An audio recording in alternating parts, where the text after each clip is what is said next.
Hello and welcome to the real world. My name's Cameron. Thank you so much for joining us here on this very special video. We are talking all about the SpiderMan Blu-ray collection. Thank you so much for being here. Make sure you hit the like button, hit the subscribe button, hit the bell so you get notified of all our videos. If you're a movie fan, you're in the right place. Today we're taking a look at my entire collection of SpiderMan Blu-rays. So let's start things off where it all began with SpiderMan 2002. Sam Raimi directed this movie, stars Tobey Maguire as Peter Parker. He's kind of the perfect embodiment of the Spider-Man that was created by Stan Lee and Steve Ditko in the 1960s. So he does a great job in the role. Kirsten Dunst as Mary Jane, the girl next door. Of course, Willem Dafoe as the Green Goblin, just an iconic performance there. So really solid origin story for Spider-Man. The movie's very colorful, so it has a great visual style to it. Great camera work. Sam Raimi's known for his stylish camera work, and that's evident here. The video quality on this is excellent. This is the 2007 Blu-ray. It's since been remastered. It's now available in 4K. I've not upgraded yet, but really good video quality here. I like the inside cover. We've got Green Goblin there and Spidey on the disc. There's your back cover. Unfortunately, no bonus features here. So that's the biggest downside to this this film, is that this Blu-ray edition does not feature any behind-the-scenes content or even a commentary. So big letdown there, but again, the video quality, audio quality is excellent. So can't complain too much. Next up, Spider-Man 2, released 2004. 2 years after the original was released in 2002, Sam Raimi came back to direct. The entire cast is back. This is my favorite Spider-Man movie. I think it's one of the best comic book movies of all time, one of my favorite sequels of all time as well.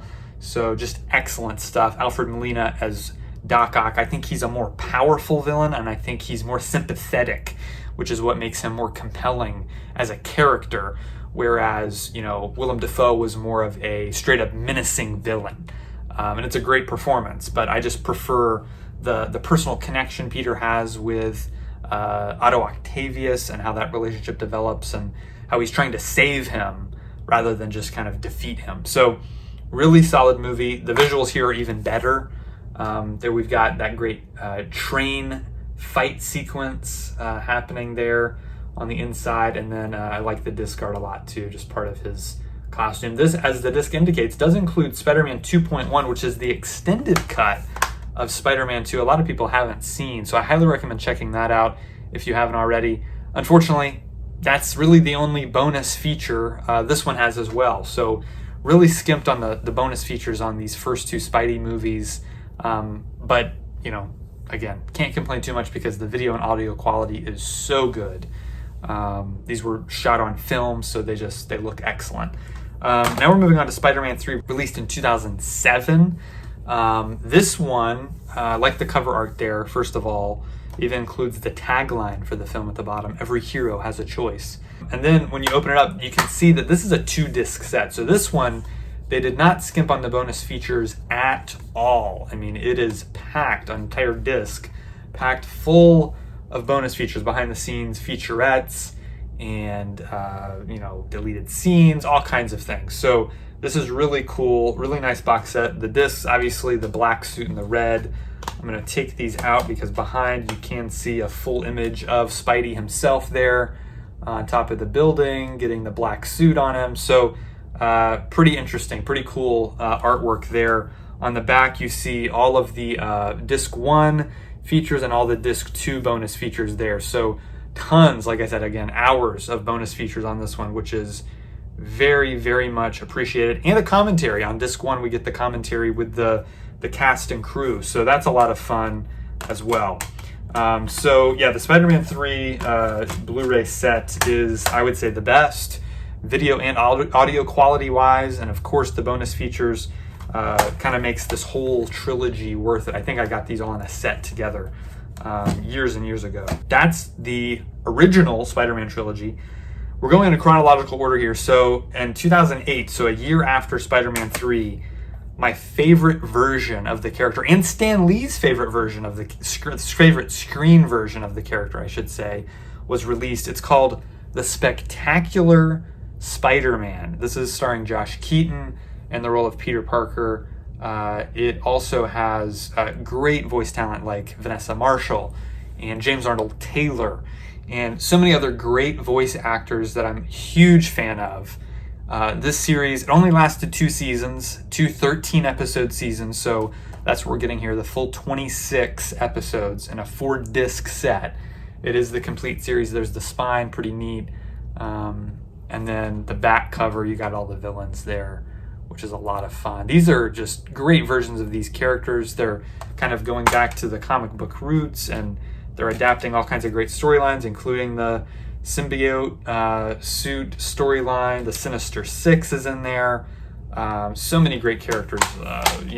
All the best villains are in this. So just a great set, a great show, great storytelling. It's him in high school dealing with his regular problems and dealing with the superhero life and all this stuff. So it's really, really good. It's really fun. It's funny.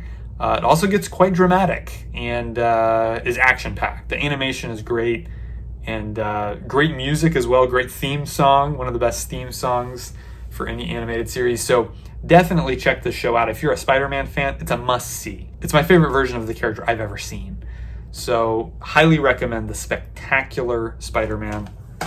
Moving on back to the movies, The Amazing Spider-Man from 2012. Mark Webb directed this. Andrew Garfield stars as Peter Parker. My favorite live-action Spider-Man is, in fact, Mr. Andrew Garfield. I think he's a phenomenal actor. So we've got a 2-disc set here. So we've got the movie here, and then we do have it's a 3-disc set. Second disc full of bonus features, and then a DVD copy of the movie. In the background, you can see the web across New York City there. So very nicely done, very nice sturdy Blu-ray set. I like it when they do these. This one's a little bit thicker than your average Blu-ray because it is a 3-disc set, and it just feels really sturdy, which I like. So yeah, there's the back cover, tons of bonus features again featured here, which is really, really appreciated. And another reason I appreciate this movie, I think, as much as I do, is because I see all the work that went into it. I mean, there's almost a 2-hour documentary on the second disc here that goes deep into the choices they made, how to differentiate it from the previous films, what they wanted to keep from the comics, and which limited series they looked to, the Ultimate Spider-Man and things like that. So just a great movie, a great Blu-ray. It looks, again, fantastic.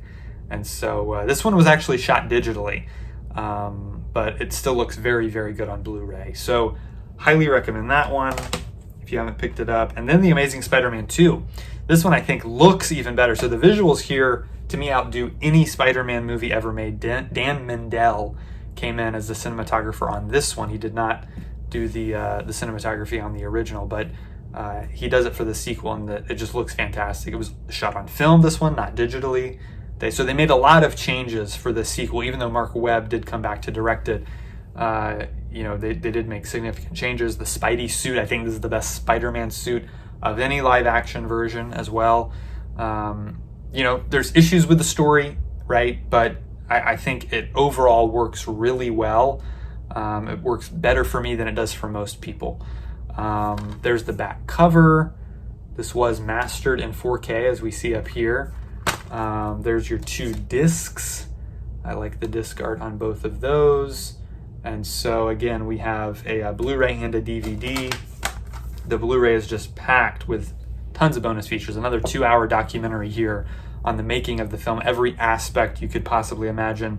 Interviews with the cast and crew, including Hans Zimmer, who does an incredible job with the score. So highly recommend The Amazing Spider-Man 2. Again, if you're looking for a visual feast, you're going to get it here. And an auditory feast as well. The audio is excellent, especially that incredible soundtrack that Hans Zimmer helped create. Now we're moving into the realm of the MCU. So the MCU, of course, has their own version of SpiderMan Homecoming. This is the 3D Blu-ray. My buddy Bert, if any of you watch the podcast, sent me and really appreciated that. It's really neat. I don't have a 3D TV, so I unfortunately haven't been able to watch it in 3D yet. But when that happens, when Bert sends me my 3D TV, then I will be sure to pop this in the player and check it out.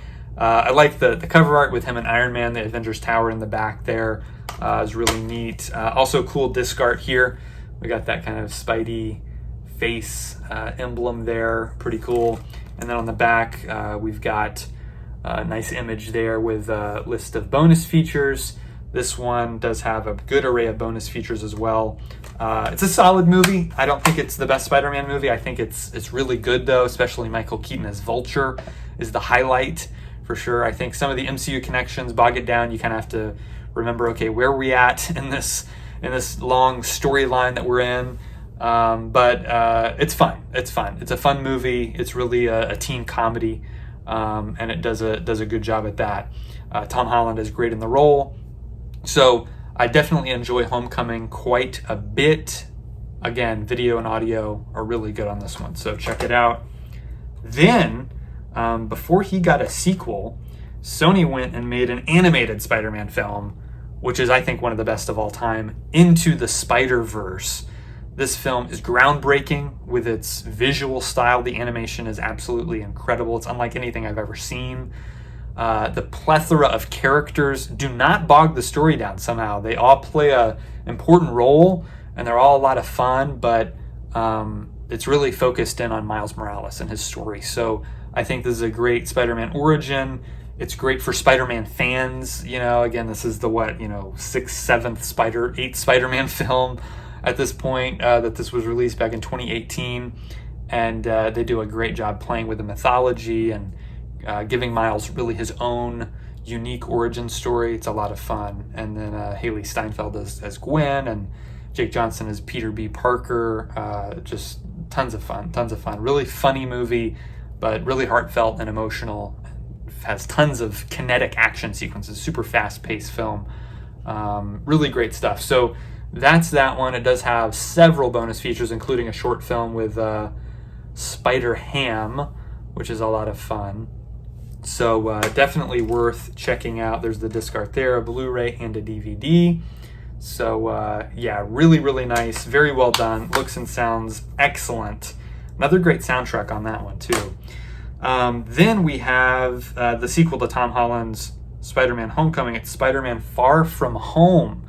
Now, this one I enjoy, but it's my least favorite Spider-Man film. It's one that I think has a lot of plot issues, a lot of character motivations don't work at all.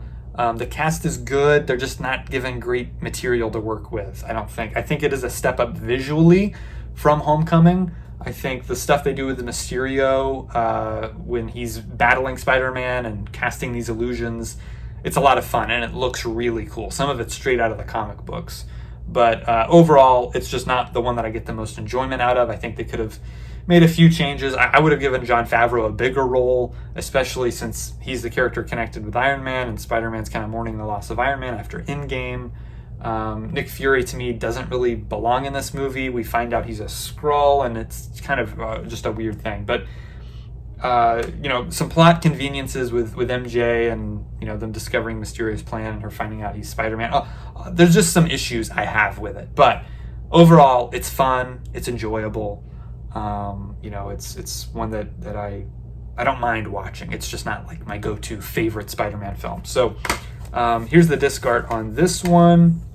Get a look at a couple of the new Spidey suits he wears, which I think are pretty neat. And then we have the back cover here, which shows you some bonus features. It has a fairly good array of bonus features on that one and on Homecomings as well. Really good audio, really good video quality, really solid all around. And then we come to the latest of Tom Holland's run as the character, the close of his home trilogy, Spider-Man No Way Home. Now, this is the first and only Spider-Man film I own on the 4K format. This is after I transferred over to 4K. This movie was released, so I've got it on the 4K format. This is the Walmart exclusive cover art. So this slip cover is different artwork than what most of the films came with. This is my favorite artwork by far. I think it looks excellent. I don't always enjoy it when they have the little quotes at the bottom, but I get why they do it. So very nice cover art there. There's the back cover, which is the same as all the other 4K versions. There's the spine. And then when we slip it out, we'll see the normal 4K cover art that most people who bought the 4K got. And it's just not great. I mean, it's kind of bland, kind of boring. Kind of weird, actually, when you look at the web there. It doesn't really make much sense. But anyways, it's just kind of boring. There's the spine on that one, and then again the back cover's the same. So some good bonus features here that they included, which I enjoyed. There's the disc art. We've got Doc Ock, my favorite Spidey movie villain, on the 4K disc. So I'm very pleased with that. And then of course the same art again, which makes more sense because the web is now in front of him. Yeah, weird that they did that. Just now realizing this. So yeah, that's the Blu-ray art there. So it comes with a Blu-ray and a 4K. Also came with a digital copy. So this one looks great. I mean, the 4K really does add a lot. Brightness, lots of color, really, really good. The HDR on it really does make a difference. When you put in a Blu-ray and then you put in a 4K, you can tell. All of Tom Holland's films, I think, were shot digitally, so they all look good, but this one is definitely a step up. So really enjoy this film. It's one that, again, has plenty of issues, too many characters, too much going on, too ambitious for its own good, but the heart of the story, really, to me, it's the true origin of Tom Holland's Peter Parker becoming Spider-Man in this movie, and does a great job with it. The ending always gets me pumped. So definitely highly recommend any Spider-Man fan pick up No Way Home. Features all the Spider-Men, features tons of the villains that we know from the past, and it's a solid film overall. I really enjoy it. So that's it, folks. That is the entire Spider-Man movie collection from 2002 to 2021. Across the Spider-Verse is, of course, in theaters now. Can't wait to get that 4K. I am dying to watch that movie again at home on the big screen. So it should be a lot of fun. Once I add that to the collection, I'll let you guys know. Let me know what your favorite Spider-Man movie is in the comments below. Tell me which films you have in your collection, or do you have any of the TV series? There's tons of other Spider-Man TV series from, going all the way back to the 70s. So let me know what you have in your collection. Be happy to have a conversation with you down in the comments. Again, like the video, hit subscribe, hit the bell so you get notified of all our videos, and we'll see you next time right here on The Real World.